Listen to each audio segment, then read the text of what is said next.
નમસ્કાર વાલા પેન્શનર મિત્રો, સ્વાગત છે આપનું આપણી આ યુટ્યુબ ચેનલ ભાવેશ મકવાણા ન્યૂઝમાં।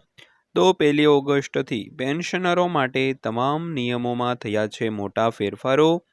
તો મિત્રો, ગઈકાલથી પેન્શનરોના જે પેન્શન માટેના નિયમો હોય છે તેમાં મોટા ફેરફારો કરવામાં આવ્યા છે, જેની આપણા વિડીયોમાં વિગતવાર વાત કરવાના છીએ, એટલે આજનો વિડીયો તમે અંત સુધી જોઈ લેજો।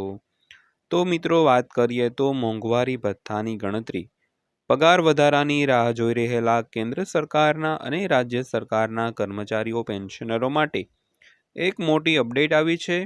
તો દેશભરના કેન્દ્રીય કર્મચારીઓ 8મા પગાર પંચના અમલ પહેલા ડીએ મર્જ દ્વારા તેમના પગારમાં વધારો કરવાની આશા રાખી રહ્યા છે, પરંતુ આ શક્ય બનશે કે નહીં, તો હવે તે માટે સરકારે સ્પષ્ટ કરી દીધું છે અને કર્મચારીઓ અને પેન્શનરો ઘણા સમયથી સરકાર તરફથી આ જવાબની રાહ પણ જોઈ રહ્યા હતા।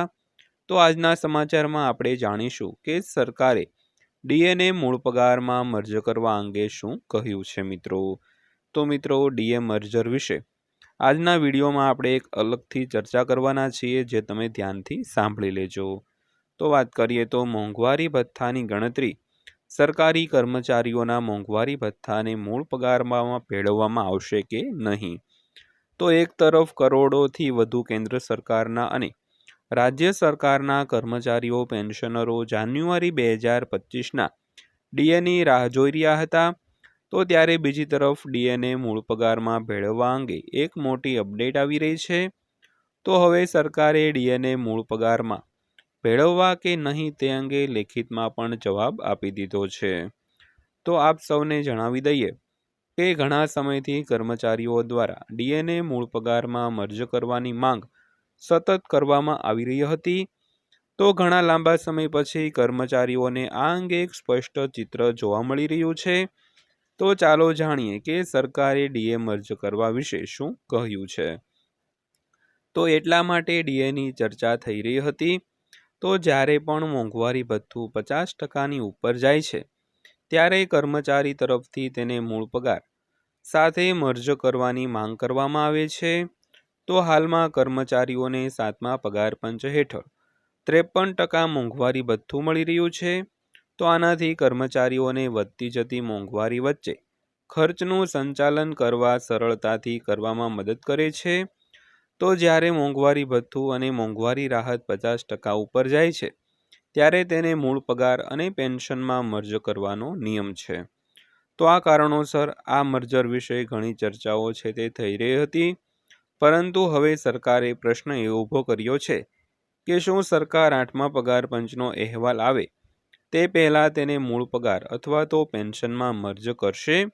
તો આ અંગે સરકારે રાજ્યસભામાં એક સાંસદ દ્વારા પૂછવામાં આવેલા પ્રશ્નના લેખિત જવાબમાં જવાબ આપ્યો હતો મિત્રો।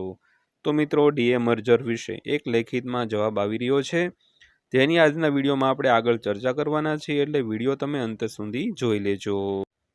તો વાત કરીએ તો સરકાર દ્વારા લેખિતમાં જવાબ આપવામાં આવ્યો છે। તો રાજ્યસભાના સાંસદ દ્વારા ડીએ અને ડીઆર વધારા અંગે ઉઠાવવામાં આવેલા પ્રશ્નોનો લેખિત જવાબ નાણાં રાજ્ય મંત્રી પંકજ ચૌધરીએ આપ્યો છે।